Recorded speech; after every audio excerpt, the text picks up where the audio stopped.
For some reason that we'll probably never fully understand, an extraordinary outpouring of energy began to occur around the year 1100.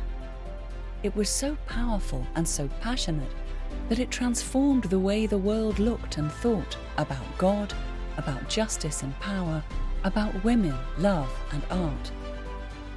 This story starts with the almost unbelievable life of the woman we will come to know as Alienor of Aquitaine. Alienor had virtually everything this life can grant: sunlit beauty, inherited power and wealth on a phenomenal scale, kings as husbands, kings as sons. She lived an epic life in the middle of a whirlwind, entangled with 5 mightily powerful men who fought for more than a century to control Western Europe. Surrounding them is an incredible array of people who lived in that world, doing incredible things, from building stone cathedrals that streamed with sunlight, to fighting 2 crusades, to inventing fictional characters we still read about. We know of only a few of them, and what we do know of even these favoured few is limited by their records and our own comprehension. Come with us as we journey to meet Alienor of Aquitaine, Henry Plantagenet, Richard Lionheart, King John, and all the remarkable people surrounding them. To be in their presence is an exhilarating experience. Won't you join us? Welcome back to Lion's Forge. My name is Beckett, and I want to tell you a story. An epic, true story of 5 kings and the Lion Queen. Episode 10, 1147. To the east. Louis, Alienor, and the French needed more than a year to prepare, but Conrad, with a far later start, seems to have benefited from the 12th century version of German efficiency. He assembled his entire army in a mere 5 months. The best estimates now are that there were about 30,000 German combatants, of which some 6,000 were knights. The French forces numbered some 45,000. In addition, there were some 10,000 non-combatants planning to follow along, from Queen Alienor and her entourage of noble ladies to pilgrims who, rather mistakenly, viewed the crusade as their best chance to make it safely to Jerusalem. The 2 forces met in early February 1147 in northeast France, near the site where the Romans had beaten back Attila and his Huns 1,000 years before.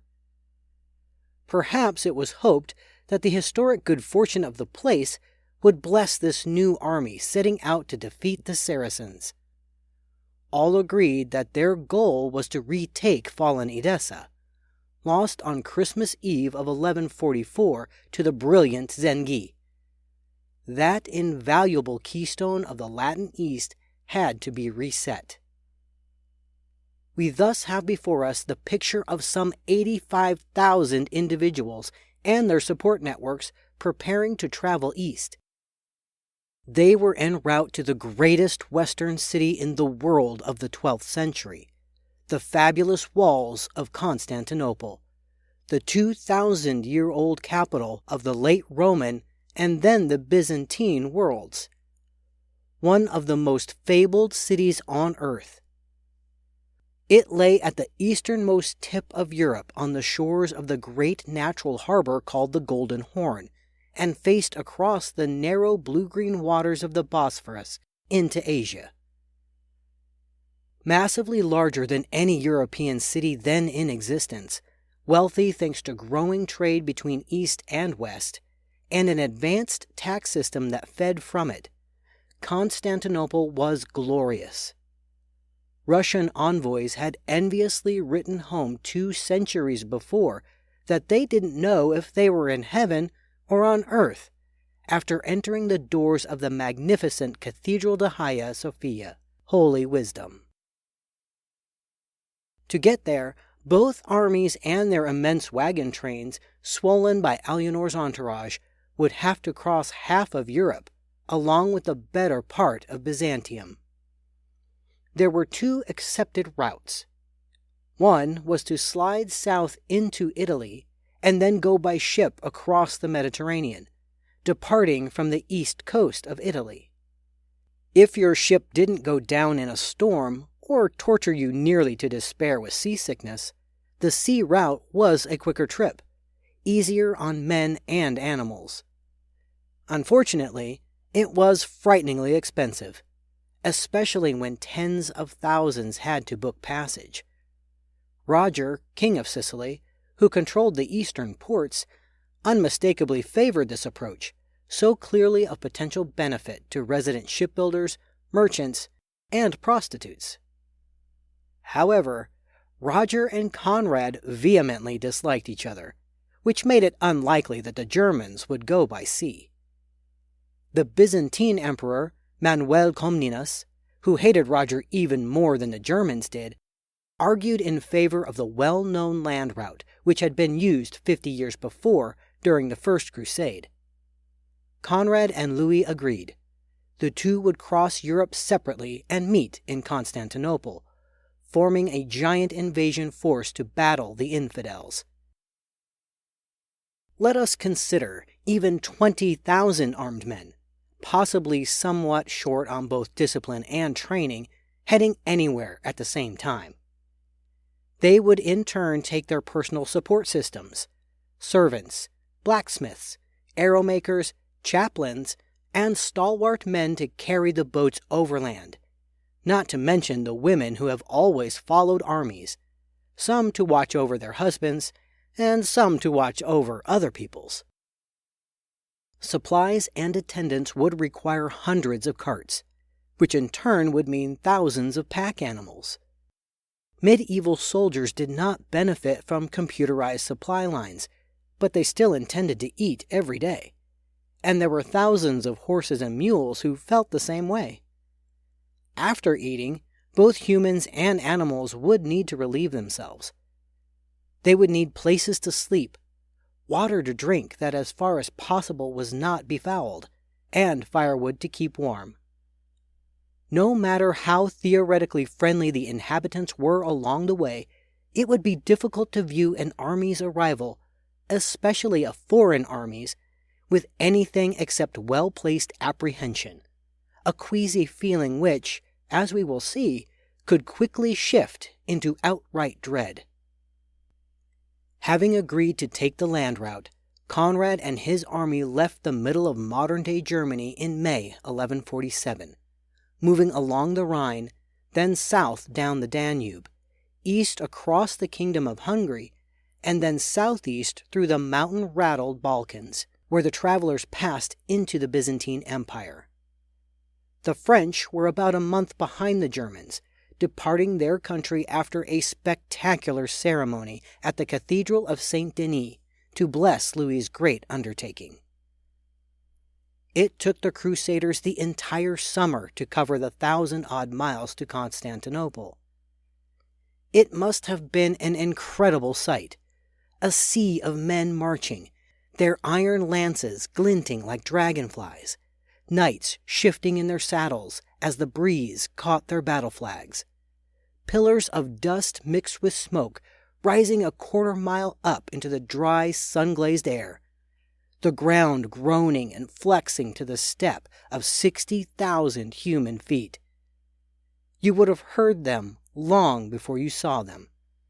The slowly gathering confused din of creaking stirrups and roughly sewn boots, horses snorting in the dusty air as they picked their way over the stony ground, massive wooden carts clanking, axes biting into trees, and thousands upon thousands of human voices talking, laughing, swearing, complaining. Odo of Dieu, Louis's chaplain, wrote a colorful account of their journey across Europe. A troubling theme, mentioned repeatedly, was the lack of discipline in both armies. Louis's efforts at control in particular appeared to have been dismally unsuccessful.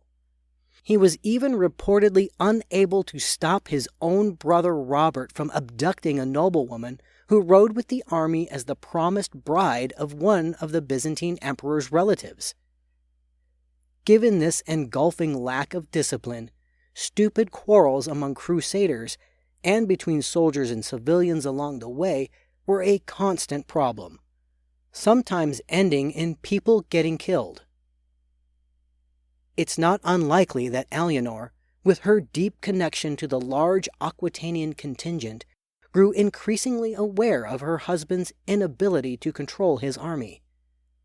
It may have fueled her eventual grievances against him, grievances which would come to a head in Antioch. The royal couple probably spent little time together en route. Louis's personal companions were said to be Odo and Louis's lifelong bodyguard, a eunuch named Thierry Galleran. Chroniclers reported that the two men were the ones who shared Louis's tent every night. Galleran's physical state may have lifted him out of the peasantry, since it was firmly believed that eunuchs had no dynastic ambitions of their own, thus guaranteeing total personal loyalty. Louis obviously enjoyed the man's company, trusting him not only as a bodyguard, but as something of a personal advisor. According to chroniclers, Galleran did not like Alienor, and Alienor returned the compliment. While Louis spent his time with his chaplain, his eunuch, and his knights, we can assume Alienor traveled with her own rather more jolly companions, fellow Aquitanians, whose boisterous sense of humor and fondness for stories, wine, and music matched her own. Every day would bring new things to see, new smells and sounds, the ladies traveling sometimes on horseback, sometimes on litters carried by men-servants. In the evenings, under black skies frosted by moonlight, her knights would ease out of the line of march to come back to pay their respects and to flirt with the loveliest women within 1,000 miles.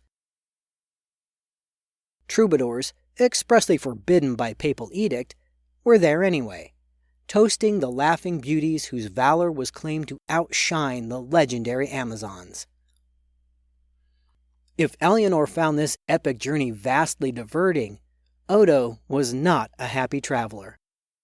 His chronicle makes frequent references to mud, floods, desolate country, and the cunning malice of foreigners. He hated his German allies, since he claimed they wouldn't allow the French to buy anything until the Germans got enough for themselves. As supplies got tighter, prices surged for everything. Louis was writing back to Suger, his regent in Paris, asking for yet more money before even getting out of Hungary. Odo's reports reached something of a crescendo of xenophobia when the French crossed into Byzantium, populated by what he called the Greeks, described as miserly cheats who refused to provide adequate supplies to the passing army, even though they lived in a, quote, beautiful and wealthy land, unquote. The lack of hospitality among the natives isn't hard to fathom. Odo writes with startling honesty that since the Europeans considered the local population not to be Christians, they determined that killing them was of no importance. No wonder the frightened locals would sell only meager amounts of food in small baskets lowered at the ends of ropes from the town walls, or that a drunken crusader who stumbled off from his companions after dusk could end up hacked to death beside the road. The emperor, Manuel Comnenus, buffeted with reports of constant European crimes against his people, was turning into a most unhappy host. True, his country had happily welcomed the First Crusade 50 years before, but that crusade had begun on an entirely different note. That time, the Byzantine emperor had begged the West for military aid against the terrifying Moors. This time, Europeans were streaming toward Constantinople primarily because of the loss of their Edessa and their worries about what Edessa's fall might mean to them.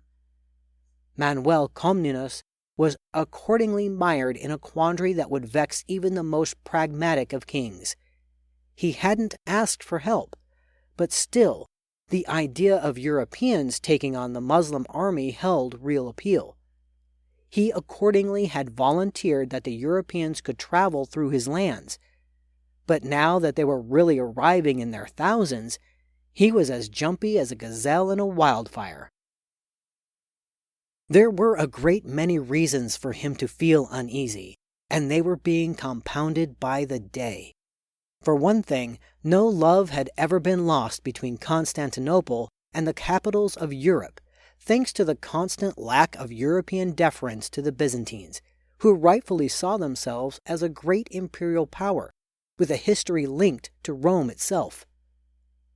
Then, too, there was an unhappy record of mutual grudges that dated back to that First Crusade. Europeans had plundered, murdered, and raped like savages when they crossed Byzantium back in 1096. The emperor of the time, Manuel's grandfather Alexius, got even by offering little help when the Crusaders were in the thick of their brutal battle to take the Muslim stronghold of Antioch. Now this new mob of Crusaders was grabbing what they wanted as they pounded their way across the country. Half of Manuel's empire raged about the damage being done to their fields, markets, olive groves, wells, flocks, and daughters. Another thorn in the Byzantine side was their deeply unpleasant relationship with Roger of Sicily. The Byzantines liked to think that the island kingdom of Sicily as rightfully theirs, a belief that went back the better part of a millennium, even if their conviction was not always supported by fact. At present, their view was frankly not at all supported by fact, since Sicily was controlled by Roger and his Normans, people from the far-off forests of northern Europe who were infused with a good deal of Viking blood. The Normans were as ferociously bellicose as fire ants. Just ask the Saxons what they thought about a Norman named William the Conqueror. Normans had fought in the First Crusade, and there were old rumors, probably true, that they had plotted to attack the Byzantine capital when they had last been in its sights a half-century before. While they hadn't done it, they had taken hold in Sicily, just over the Byzantine horizon, pushing the Byzantines aside. Now here was a new flood of Norman crusaders sweeping across his lands, and Manuel's anxieties on that score probably weren't relieved when Roger decided to raid hard along Manuel's coastline at the same time. The emperor must have belatedly considered what it meant if tens of thousands of these semi-barbarians from the west, with marginal levels of discipline and low thresholds of boredom, were going to camp outside his fabulous walls. Louis and his army reached the magnificent city on October 4th, 1147, a month behind the Germans, who'd been the worse of the two as they traveled across Manuel's lands. They had already been forcibly urged by Manuel to take themselves east across the Bosphorus, away from the precious capital. But while he'd had sped Conrad and the Germans off to the east with a haste that bordered on the insulting, he and his European wife, Empress Irene, born as the less regal Bertha of Bavaria, were more gracious to the Capets. When Louis arrived at his gates, Manuel sent a reception committee worthy of the visiting monarch, whom he received at his palace with an imperial kiss of peace. The French were staggered by the wonders of Constantinople.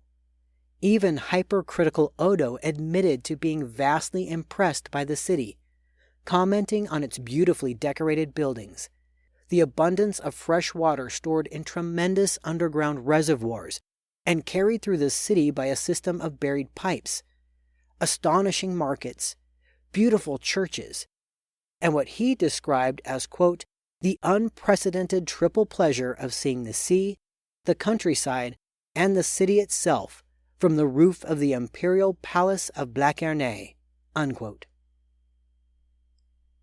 While we sadly can't know if it's true, an epic poem written years later describes enchanting golden figures of children crowning the palace, each capable of lifelike laughter, and of music played upon ivory horns whenever the wind blew. We do know that the imperial throne could be elevated up into the air thanks to a system of screws and levers, and that the emperor enjoyed the roaring of mechanical lions and the singing of mechanical birds perched in trees made of gold. So the idea of mechanical children playing on the roof isn't entirely improbable. Shaded by prized trees, cooled by fountains, every turn of every walkway held new riches for astonished European eyes. Every color of skin and every type of dress known to the world walked the streets in this place. Markets offered unknown spices, cardamom, coriander, saffron, cumin, candied rose petals. Louis's host, Manuel, was a contemporary of Louis, barely 30 years old. According to mosaic images, he was tall, slender, dark, and quite handsome.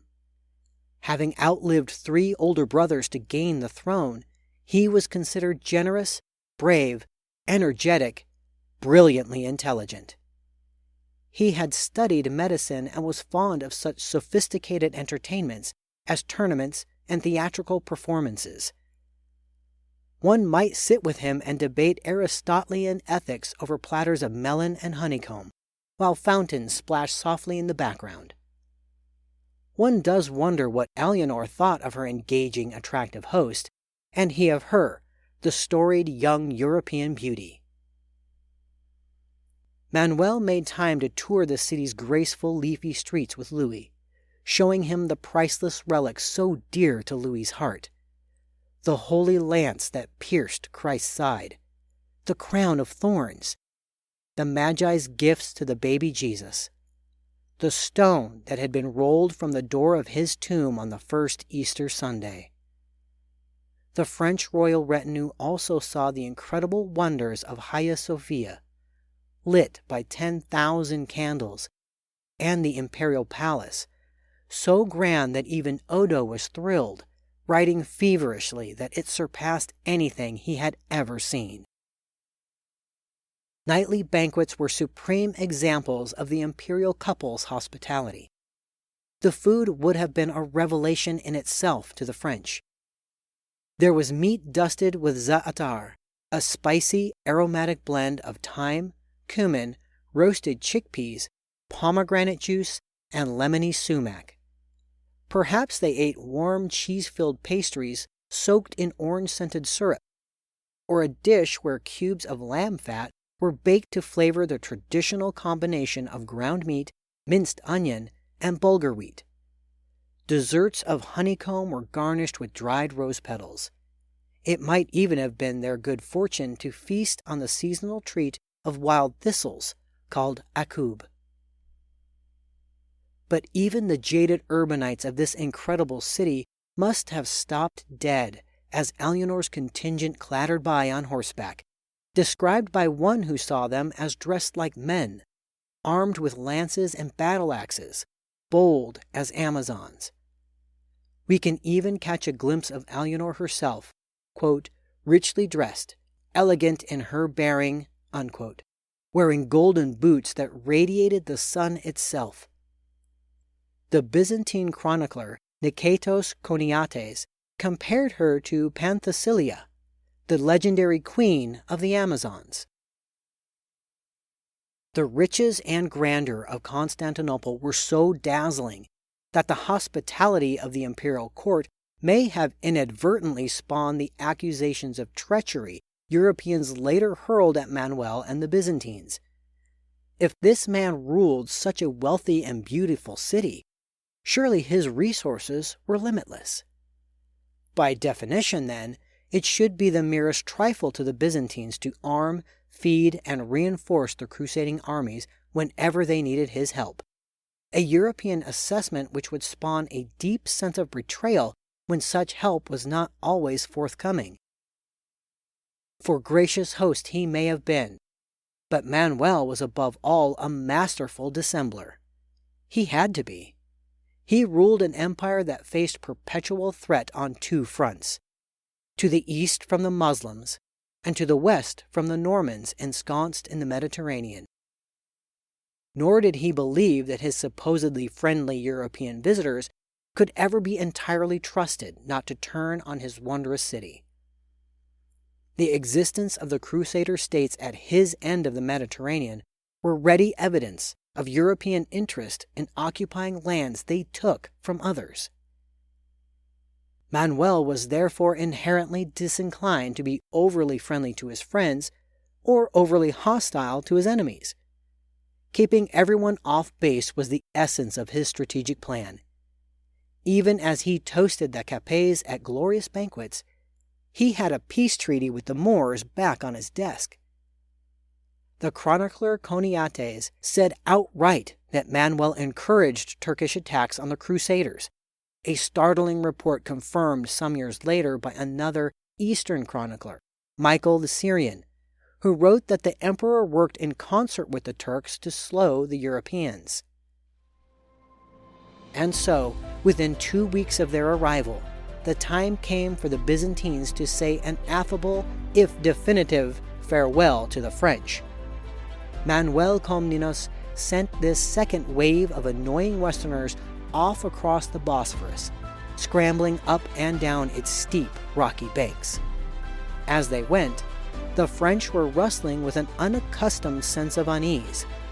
There had been a partial eclipse of the sun, which everyone feared as a signal of evil to come. And in his haste to move everyone along, Manuel had deprived the two armies of the chance to meet in Constantinople and make plans for their campaign against one of the toughest fighting forces in the world. Separated by several weeks, effectively as disconnected as if one of them were on the moon, the Germans and the French were each on their own. The Saracens lay ahead.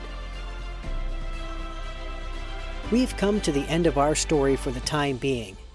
I am Beckett Arnold, narrating from the book Lion's Forge, adapted for us by the author, Karen Markle Knabb. A big thank you to Francis Butt for voicing our introduction. If you like what you hear, please give us a rating, follow our channel, and share us with your friends. Most importantly, please join us again, October 2nd, for the next episode of Lion's Forge, available everywhere you get your favorite podcasts, streaming on YouTube with video episode trailers, and now on Facebook, where you can ask questions, leave reviews, and interact with me.